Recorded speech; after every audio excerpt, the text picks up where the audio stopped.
रिया भक्ति पवित्र कहानियाँ।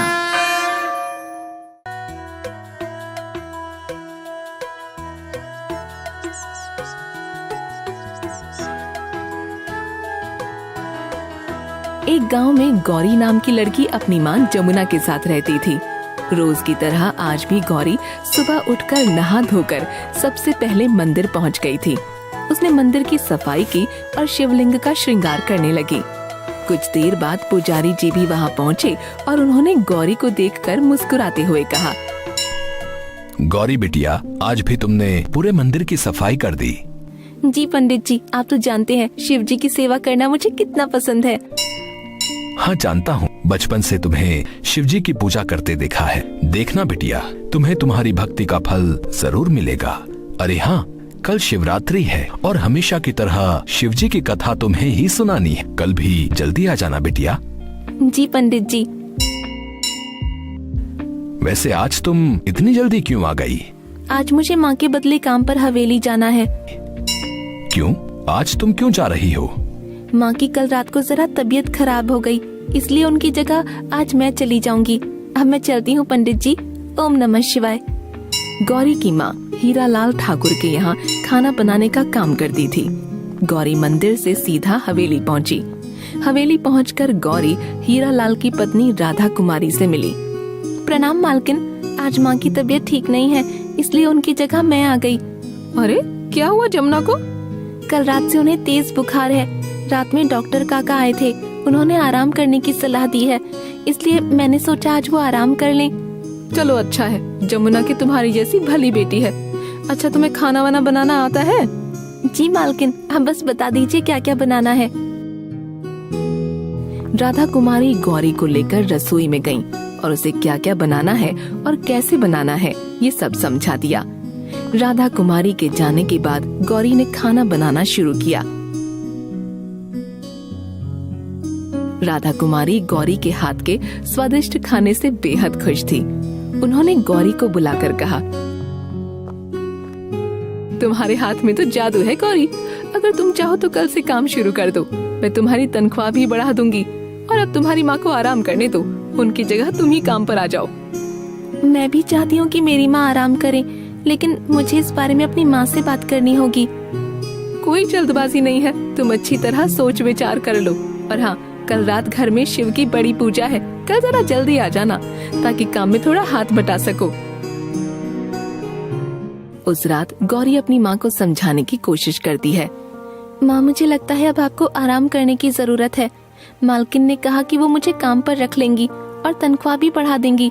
माँ, अब आपको आराम करना चाहिए। पिताजी के जाने के बाद आपने पूरी जिंदगी काम करके मुझे संभाला है। अब मुझे आपकी जिम्मेदारी संभाल लेने दो। अभी मेरी जिम्मेदारी खत्म नहीं हुई बिटिया। जब तुम्हारा ब्याह किसी अच्छे लड़के से हो जाएगा ना, तब मेरी जिम्मेदारी खत्म हो जाएगी। मुझे आपको छोड़कर कहीं नहीं जाना माँ। ये कहकर गौरी अपनी माँ से लिपट गई। अरे पगली, ब्याह तो सबको करना पड़ता है। एक दिन तेरा भी होगा और देखना, शिव जी बड़ा भला लड़का देंगे तेरे लिए। अगली सुबह गौरी रोज की तरह तैयार होकर जल्दी मंदिर चली गई। आज उसने शिवरात्रि का व्रत भी रखा था। मंदिर की सफाई और पूजा के बाद वो तुरंत हवेली चली गई। हवेली में बड़ी धूमधाम से शिवरात्रि की पूजा हुई। उसी शाम हवेली में भंडारे के वक्त राधा कुमारी अपनी बेटी कमला को पूरे घर में ढूंढ रही थी। जरा सुनिए, पूजा के बाद से मुझे कमला नहीं दिख रही। मुझे बड़ी फिक्र हो रही है। अरे यहीं कहीं होगी, उसकी सहेलियों के साथ। उन्होंने मनीष को बुलाकर कहा, मनीष, जाओ जरा कमला की सहेलियों से पूछ कर आओ कि उन्होंने कमला को देखा क्या। कुछ देर बाद मनीष भागता हुआ आया। उसने नजर झुकाकर हीरालाल से कहा, मालिक, उनमें से किसी ने कमला मेम साहब को नहीं देखा। अब तो हीरालाल भी चिंतित हो गए और उन्होंने सारे नौकरों को पूरी हवेली में कमला को ढूंढने के लिए कहा। गौरी भी उनके हुक्म से पूरे घर में कमला को तलाश रही थी। उसने एक बार नौकरों के कमरे की तरफ भी ढूंढने का सोचा और वो नौकरों की कोठी की तरफ बढ़ी ही थी कि सामने से उसे मनीष आता दिखा। गौरी को देखते ही मनीष हड़बड़ाकर बोला, अरे गौरी, कहाँ जा रही हो तुम? मैंने सोचा एक बार इस तरफ भी देख लूं। नहीं, इसकी जरूरत नहीं है। मैं खुद अभी इधर से देख कर आ रहा हूँ। तुम जाकर उसे ऊपर छत में देखो, कहीं छोटी मेम साहब छत में तो नहीं है। गौरी मनीष की हड़बड़ाहट देखकर थोड़ी शक में आ गई। उसने मन ही मन सोचा, जरूर ये मनीष कुछ छिपा रहा है। इसके यहाँ से जाते ही मुझे एक बार अंदर जाकर देखना ही चाहिए। ठीक है, मैं छत पर जाकर देखती हूँ। ये कहकर गौरी छत की सीढ़ियों की तरफ बढ़ी और कुछ देर वहीं छुप कर खड़ी रही। मनीष के वहाँ से जाने के बाद गौरी धीरे से नौकरों के कमरे की तरफ जाने लगी। तभी अचानक मनीष 2 और नौकरों के साथ वापस आ गया। उसे देखते ही बोला, यही है गौरी, पकड़कर इसे ठाकुर साहब के पास ले चलो। अरे मुझे ऐसे क्यों पकड़ रहे हो? मैंने क्या किया है? जाने तो मुझे। गौरी कुछ समझ नहीं पाई। उसे जबरदस्ती ठाकुर साहब के सामने लाया गया। ठाकुर साहब के सामने मनीष ने गौरी की तरफ उंगली दिखाते हुए कहा, ठाकुर साहब, यही है गौरी। इसी के पास मैंने कमला की सोने की चूड़ी देखी थी। जरूर इसने ही पैसे और गहनों के लालच में छोटी मेम साहब के साथ कुछ गलत किया होगा। नहीं, ये मनीष झूठ बोल रहा है। मालिक, ये खुद जानता है कि कमला दीदी कहाँ है और अब मुझे फंसा रहा है ताकि ये बच सके। मालिक, मैं 1 साल से आपका नौकर हूँ। आज तक इस हवेली में ऐसा कुछ नहीं हुआ, लेकिन गौरी के काम शुरू करते ही छोटी मेम साहब गायब हो गई। अब सबको मनीष की बातों पर यकीन आ गया। ठाकुर साहब और राधा कुमारी भी गौरी को धमकाकर उससे कमला के बारे में पूछने लगे। बताओ गौरी, कमला कहाँ है? अगर तुमने अभी सच नहीं बताया तो तुम्हें और तुम्हारी माँ को सारी उम्र जेल की सलाखों के पीछे काटनी होगी। गौरी कमला के बारे में कुछ नहीं जानती थी।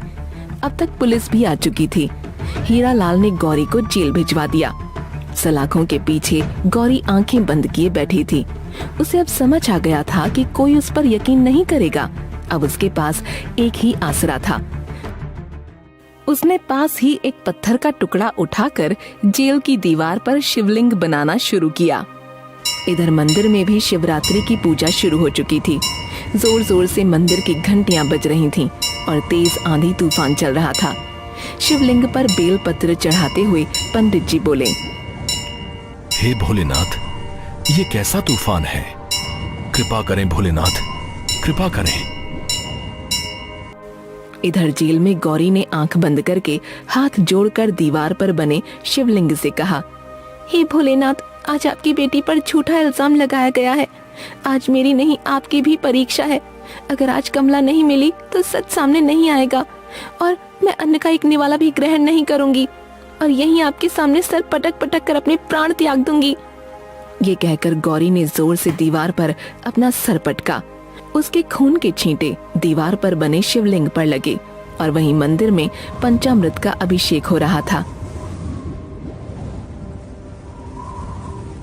उसी वक्त एक तेज ज्योतिपुंज मंदिर के शिवलिंग से निकलकर बाहर आया और शिव जी के रूप में प्रकट हुआ। फिर उन्होंने एक कुत्ते का रूप धारण किया और भागते हुए हीरा लाल के घर जा पहुंचा। उस वक्त मनीष अपने हाथ में गहनों की गठरी लिए छुप कर भाग रहा था, लेकिन कुत्ते ने जोर से उसके पैर पर काट लिया और उसकी चीख निकल पड़ी। उसकी चीख सुनकर कुछ दूरी पर बैठे नौकर दौड़कर वहां आ गए और उन्होंने मनीष के हाथ से गहनों की गठरी गिरते हुए देखी। 2 नौकरों ने तुरंत मनीष को पकड़ लिया और एक नौकर जाकर हीरा लाल को बुला लाया। मनीष के पास गहनों को देखते ही राधा कुमारी हैरानी से बोली, ये तो कमला के गहने हैं। बता, मेरी बेटी के गहने तेरे पास कैसे आए? नमक हराम, जल्दी बता। हीरा लाल ने नौकरों को मनीष को मारने का आदेश दिया। एक अच्छी खासी पिटाई के बाद मनीष ने सब कुछ उगल दिया। नौकरों की मार से डरकर मनीष गिड़गिड़ाते हुए बोला, मालिक, मालिक माफ कर दो मालिक। मुझे लालच आ गया था। मैं पूजा के वक्त सबको व्यस्त देखकर मालकिन के कमरे में गहने चुराने गया था। जब छोटी मेम साहब ने मुझे चोरी करते देख लिया, इसलिए घबराहट में मैंने उन्हें बेहोश करके छिपा दिया ताकि वो किसी को कुछ न बताए। मनीष ने बताया कि उसने कमला को उसके कमरे के ट्रंक में छुपा कर रखा है। उन्हें कमला मनीष के कमरे में ट्रंक में मिली। कमला के मुंह में और हाथ पैर में पट्टी बंधी हुई थी और वो ट्रंक में घुटन से बेहोश हो चुकी थी। हीरालाल समझ चुके थे कि गौरी की वाकई कोई गलती नहीं थी। उन्होंने तुरंत कोतवाली में खबर करवाई और मनीष को जेल भिजवा दिया। और खुद जाकर गौरी को छुड़वा कर लाई। हीरा लाल और उनकी पत्नी राधा कुमारी ने गौरी से माफी मांगी और उसे बदले में अच्छा इनाम भी दिया। उस दिन के बाद से गौरी की शिव भक्ति की चर्चा पूरे गांव में चलती रही।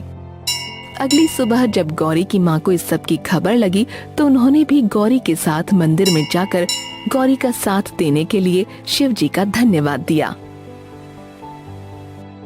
रिया भक्ति पवित्र कहानियाँ।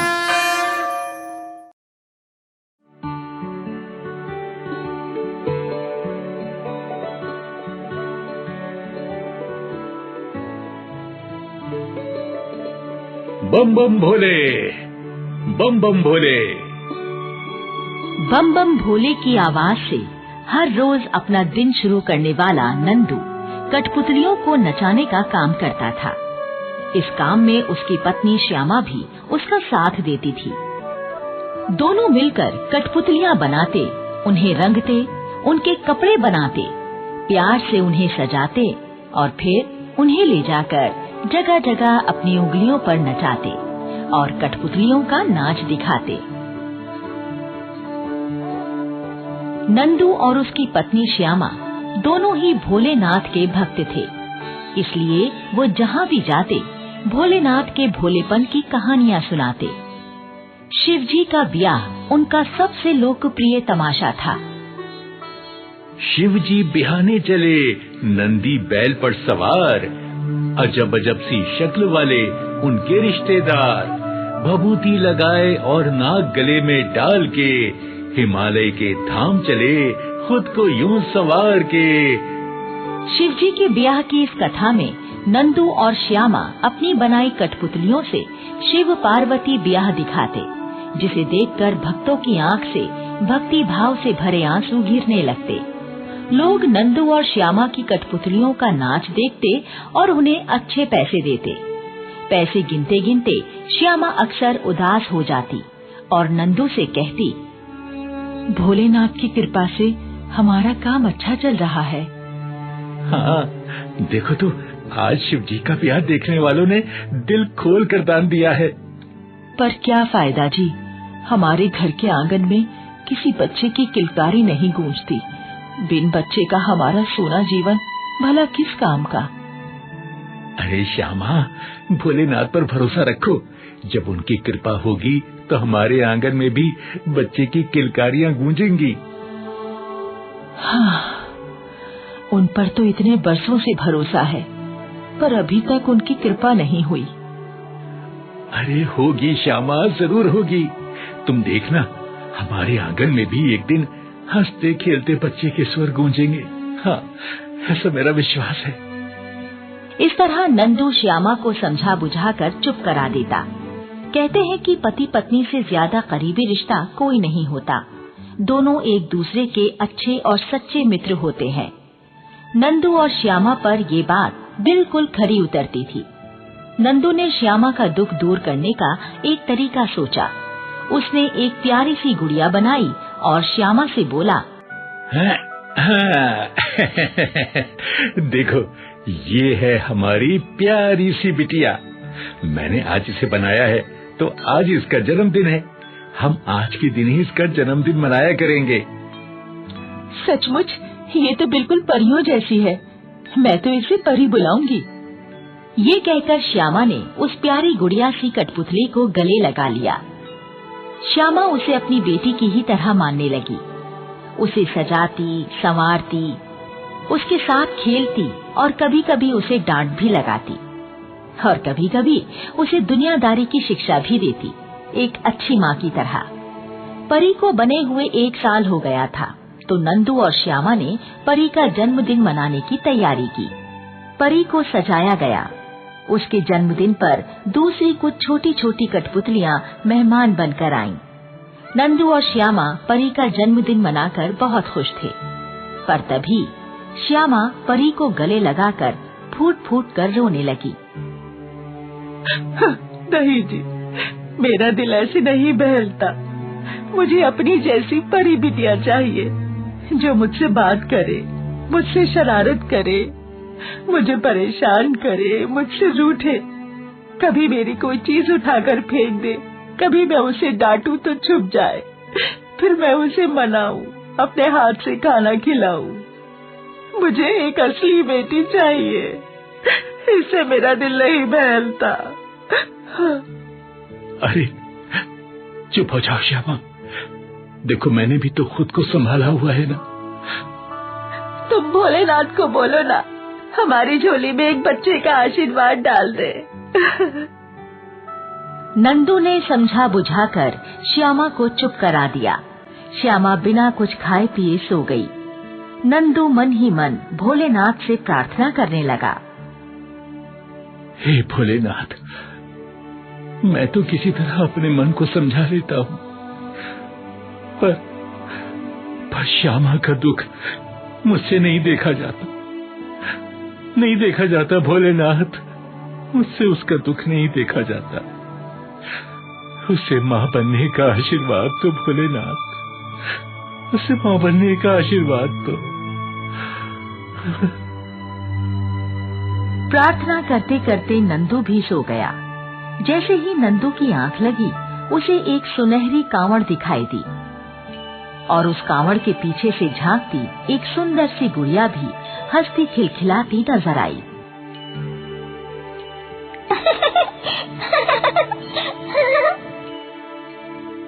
ये सपना देखकर नंदू चौंक कर उठ गया।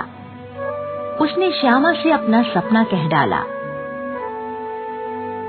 क्यों श्यामा, इस सपने का क्या अर्थ हो सकता है? महाशिवरात्रि आने वाली है। उस पवित्र दिन सभी भक्त गंगा जल से शिवलिंग का अभिषेक करते हैं, दूर दूर से कांवड़ उठाकर लाते हैं, भोलेनाथ को मनाते हैं और उनके मन की मुराद पूरी होती है। तो तुम्हारा मतलब है कि हमें भी इस बार कांवड़ उठानी चाहिए और महाशिवरात्रि के दिन शिवलिंग का गंगा जल से अभिषेक करना चाहिए? बिल्कुल जी, तभी हमें हमारी बिटिया मिलेगी।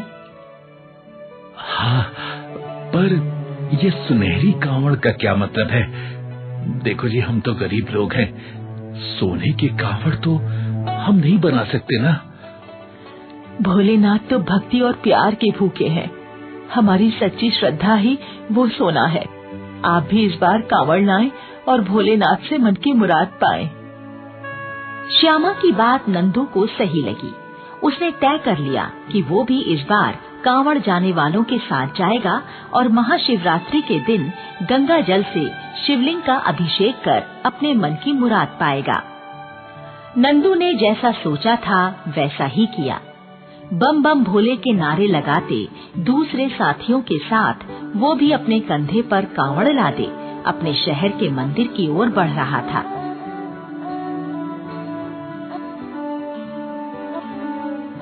जगह जगह लगे शिविरों में नंदू भी अपने साथियों के साथ रुकता, विश्राम करता, भोजन और पानी पीता और फिर आगे बढ़ जाता। रास्ते में एक शिविर में बाकी साथियों के साथ रुककर उसने भोजन किया, पानी पिया और 2 रोटी अपने साथ पोटली में भी रख ली। ये पोटली में रख लेता हूँ, रास्ते में कई बार चलते चलते भूख लगाती है, तब ये पोटली काम आएगी। बम बम भोले, बम बम भोले। नंदू कांवड़ उठाकर आगे बढ़ चला। रास्ते में एक जगह उसे बहुत थकान हुई। वो विश्राम के लिए बैठ गया।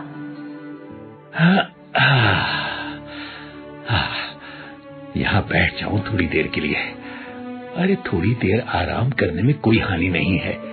मैं तो वैसे भी समय से आगे ही हूँ, पिछली टोली के साथ आगे बढ़ चलूंगा। ये सोचकर नंदू ने पूरे सम्मान के साथ कांवड़ को नीचे रखा और बैठ गया। उसने पोटली में रखी हुई 2 रोटियां निकाली, पर तभी उसे एक बैल की आवाज सुनाई दी। ओह, आओ नंदी बाबा, लगता है भोलेनाथ ने ये रोटियां रखने का आदेश तुम्हारे लिए ही दिया था। ये तुम्हारी ही हैं, लो इन्हें ग्रहण करो। हाँ, शाबाश, खा लो खा लो। ये कहकर नंदू ने वो रोटियां उस बैल को खिला दी। नंदू पेड़ की छाया के नीचे बैठा था। ठंडी ठंडी हवा चली और उसे नींद आ गई। क्योंकि नंदू मुख्य रास्ते से हटकर थोड़ी दूरी पर बैठा था, सो दूसरी टोलियां उसे देख नहीं पाईं। सुबह चिड़ियों के चहचहाने की आवाज से नंदू की आंख खुली।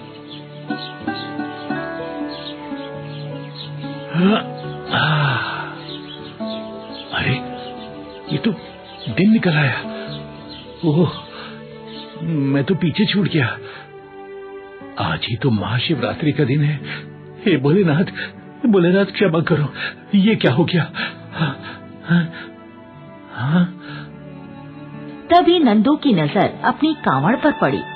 सूरज की किरणें उस पर पड़ रही थीं और ठीक वैसी ही सुनहरी कांवड़ लग रही थी जैसी नंदू ने सपने में देखी थी। नंदू ये देखकर आश्चर्यचकित हो गया। हाँ, सुनहरी कांवड़, ये तो बिल्कुल मेरे सपने जैसी लग रही है। ये क्या भोलेनाथ, ये कैसा चमत्कार है? हाँ। तभी सुनहरी कांवड़ से टकराती सूरज की किरण सामने के मंदिर पर जाकर पड़ी, जहां हवा के झोंकों से टकराती घंटियों की आवाजें आ रही थीं। नंदू ने अपनी सुनहरी कांवड़ उठाई और उस मंदिर की तरफ चल दिया। मंदिर पहुंचकर उसने देखा कि वहां एक शिवलिंग बना हुआ था। नंदू समझ गया कि भोलेनाथ उसे इस मंदिर तक पहुंचाना चाहते थे। तभी वो सारे संकेत दिए। महाशिवरात्रि का दिन था। नंदू ने अपनी कांवड़ से गंगा जल निकाला, शिवलिंग का अभिषेक किया और अपने मन की मुराद पूरी करने के लिए भोलेनाथ से प्रार्थना की। नंदू, आंखें खोलो। भोले भंडारी, आप और माँ पार्वती भी साक्षात मेरे सामने। हाँ नंदू, तुमने हमारे पास आते नंदी को खाना खिलाया, तो हमें धन्यवाद करने तो आना ही था। प्रभु मुझे तो आपका आशीर्वाद चाहिए। प्रभु, श्यामा मां बनना चाहती है। उसकी गोद में बच्चे की भीख डाल दो प्रभु। अवश्य नंदू, तुम्हारी तपस्या पूरी हुई वत्स। अब तो फल पाने का समय है। जाओ, खुशी खुशी घर जाओ। श्यामा को जल्द ही पुत्री प्राप्त होगी। पर एक बात का ध्यान रखना नंदू, इस मंदिर की देखभाल 7 देवियां करती हैं। पुत्री के जन्म पर उन्हें निमंत्रण देना मत भूलना। नंदू की आंखों से खुशी के आंसू बह रहे थे। उसके मुंह से इतना ही निकला। हाँ प्रभु, जैसे आपकी आज्ञा प्रभु। धन्यवाद। नंदू खुशी खुशी अपने घर की ओर चल पड़ा। घर पहुंचकर उसने श्यामा से सारी कहानी कह डाली। श्यामा भी सुनकर खुशी से भर गई। श्यामा समय पाकर मां बनी और एक सुंदर कन्या को जन्म दिया।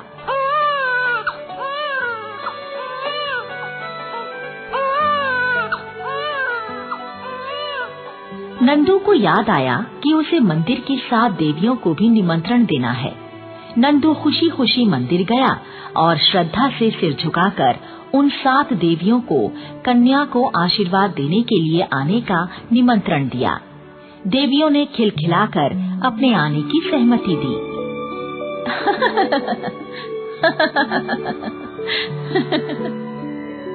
नंदू और श्यामा की बिटिया को आशीर्वाद देने वो 7 देवियां आईं। पहली देवी ने आशीर्वाद दिया कि तुम्हारी बेटी की सुंदरता की सभी तारीफ करेंगे। दूसरी देवी ने आशीर्वाद दिया कि तुम्हारी बेटी की बुद्धिमत्ता के चर्चे दूर दूर तक होंगे। तीसरी देवी ने आशीर्वाद दिया कि ये जिस भी काम को हाथ में लेगी उसे पूरी कुशलता से पूरा करेगी। चौथी देवी ने आशीर्वाद दिया कि नृत्य कला में इसके जैसा दूसरा कोई नहीं होगा। पांचवी देवी ने आशीर्वाद दिया कि इसका स्वर ऐसा होगा जैसे कोयल गा रही हो। छठी देवी ने आशीर्वाद दिया कि तुम्हारी बेटी वीणा बजाने में सबसे अव्वल होगी। और 7वीं देवी ने आशीर्वाद दिया कि तुम्हारी बेटी तुम्हारी ही तरह कठपुतलियां बनाने और उनके सुंदर सुंदर वस्त्र बनाने में माहिर होगी। नंदू और श्यामा ने उन 7 देवियों को धन्यवाद दिया। देवियां आशीर्वाद देकर फूल बरसाकर चली गईं। नंदू और श्यामा की खुशी का ठिकाना नहीं था।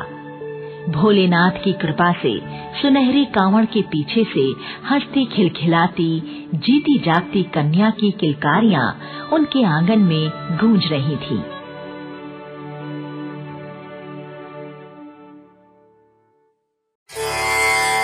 रिया भक्ति पवित्र कहानियां।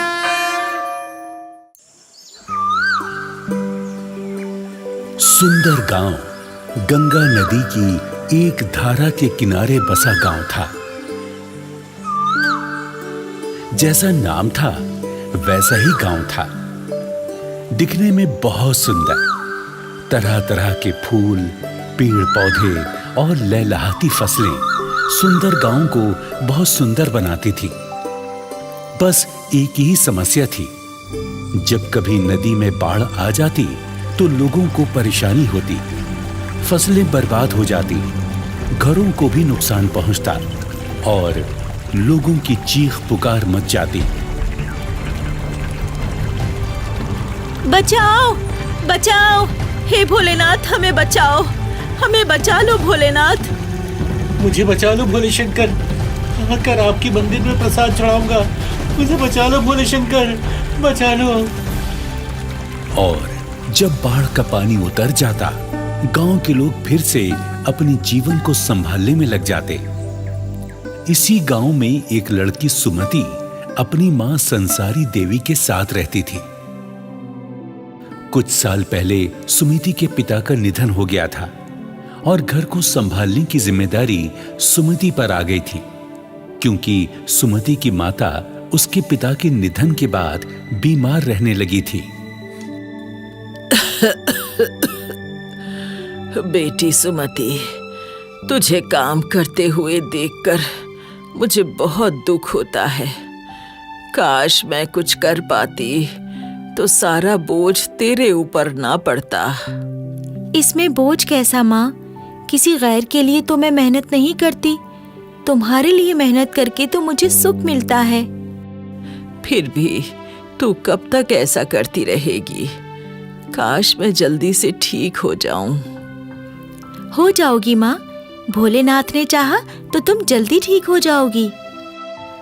सुमति की बातें सुनकर संसारी देवी का दिल खुश हो गया और उसने प्यार में भरकर सुमति को गले लगा लिया। सुंदर गांव में ही एक जालिम साहूकार भी रहा करता था। नाम था मुसद्दीलाल।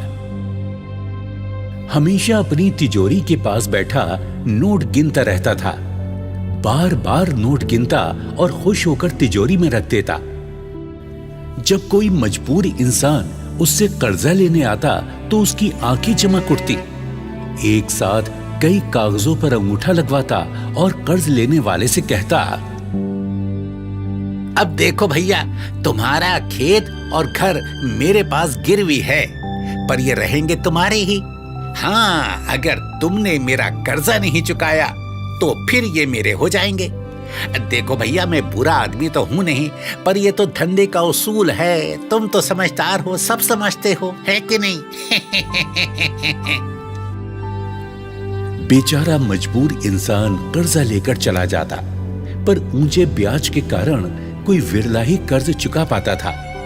जब कोई तय समय पर कर्ज नहीं चुका पाता तो मुसद्दीलाल उसका खेत और घर हड़प लेता और उस घर पर अपना ताला लगाकर जोर जोर से हंसता।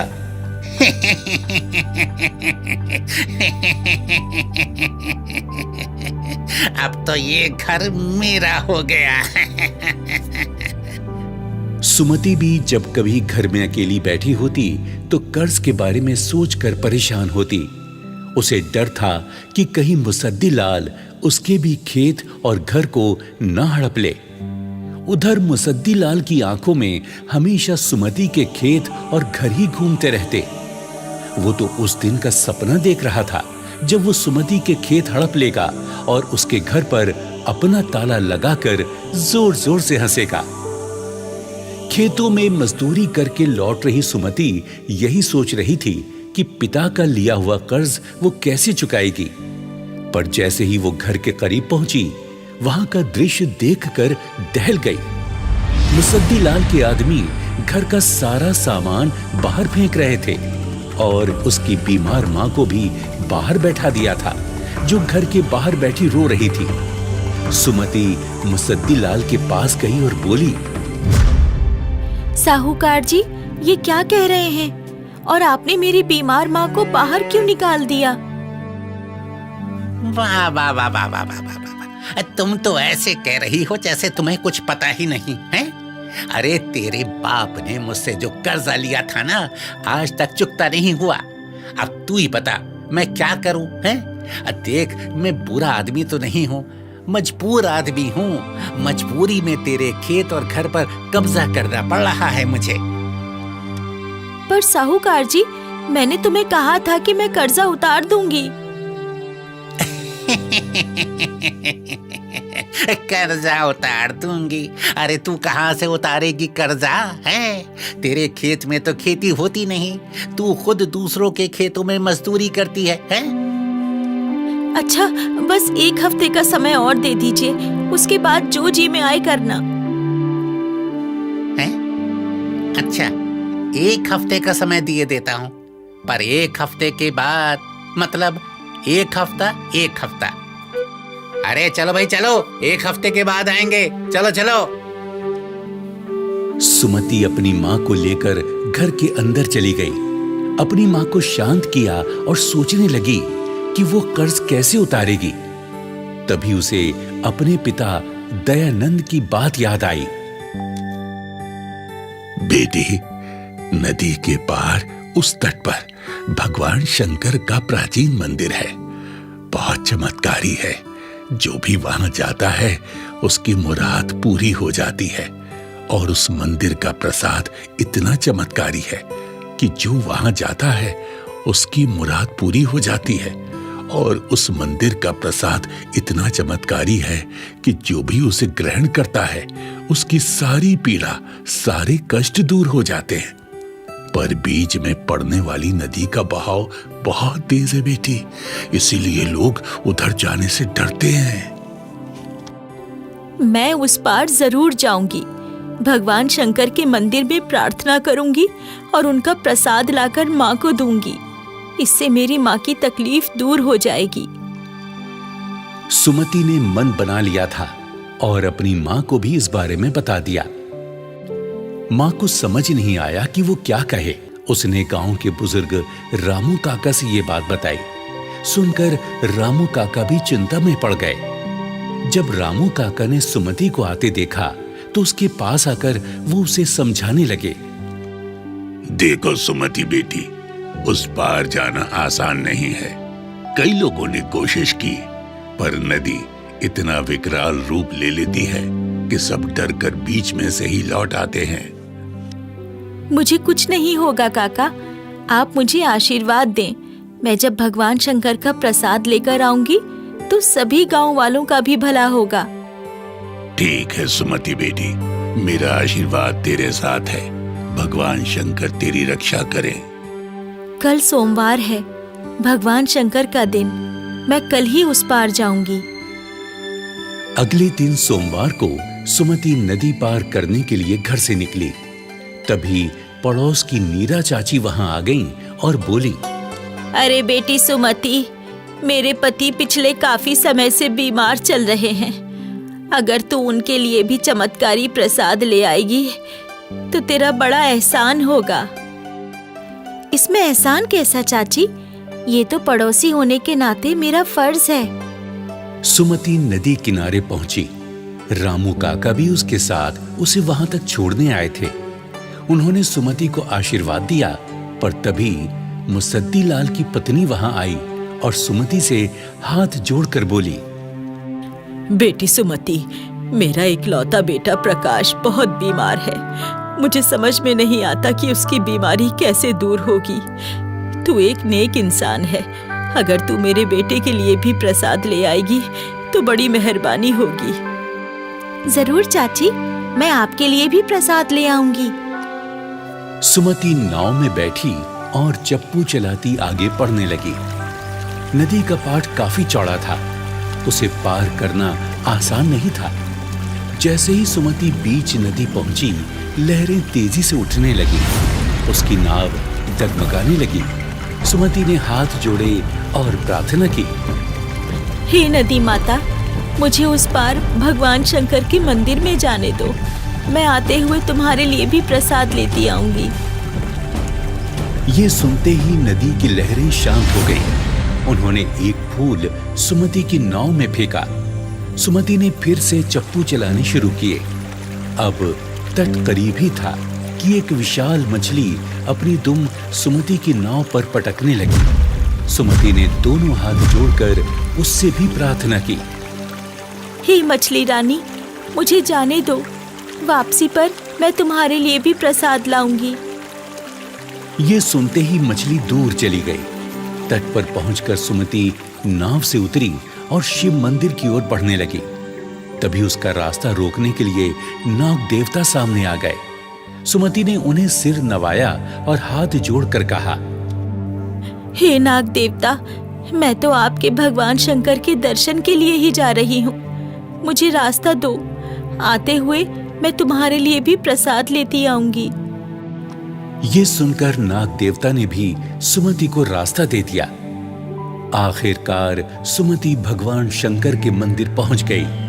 वहां पहुंचकर सुमति ने शिवलिंग पर जल और बेलपत्र चढ़ाए और प्रार्थना करने लगी, हे भोलेनाथ, मैं बहुत आस लेकर आपके पास आई हूँ। मुझे अपना आशीर्वाद दो और मेरी माँ के साथ साथ गांव के और भी जो लोग कष्ट में हैं, उनका भी कष्ट दूर कर दो। ये कहकर सुमति ने आंखें बंद कर लीं और मन ही मन प्रार्थना करने लगी। तभी मंदिर की घंटियों के जोर जोर से बजने पर सुमति ने आंखें खोली। देखा सामने साक्षात भगवान शंकर और पार्वती खड़े थे। तुम बहुत नेक बच्ची हो। यहाँ तक आने के लिए खुद कष्ट उठाए, पर अपनी माँ के साथ गांव के दूसरे लोगों के कष्ट दूर करने की प्रार्थना की। हम तुमसे बहुत प्रसन्न हैं। ऐसा ही होगा। तुम्हारी भक्ति अतुलनीय है। कोई एक वरदान मांग लो। भोलेनाथ, हमारे गांव के पास बहने वाली नदी आपकी जटाओं से निकलने वाली गंगा माँ की एक सहायक नदी है। उसके रौद्र रूप में आने पर गांव में बाढ़ आ जाती है। आप वरदान दें कि वो हमेशा शांत रहें। ऐसा ही होगा। भोलेनाथ, मैं चाहती हूँ कि आपका ऐसा ही मंदिर हमारे गांव में नदी के उस पार भी हो। तुम यहाँ पड़े इन पवित्र पत्थरों में से एक पत्थर वहां ले जाओ और उसे वहां रखकर मंदिर बनाओ। वहां पूजा करने वाले को भी वही फल मिलेगा जो यहाँ पूजा करने वालों को मिलता है। ये लो प्रसाद।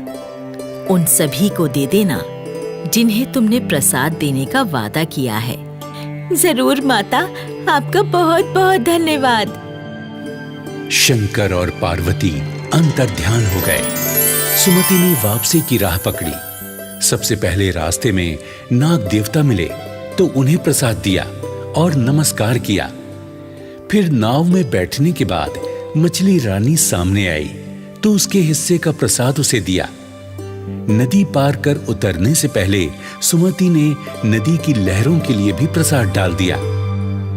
गांव पहुंचकर सुमति ने साहूकार की पत्नी को भी प्रसाद दिया। जुग जुग जियो बिटिया, जुग जुग जियो। बेटी सुमति, तुमने मेरे घर के चिराग को बचा लिया। मैं तेरा सारा कर्जा माफ करता हूँ।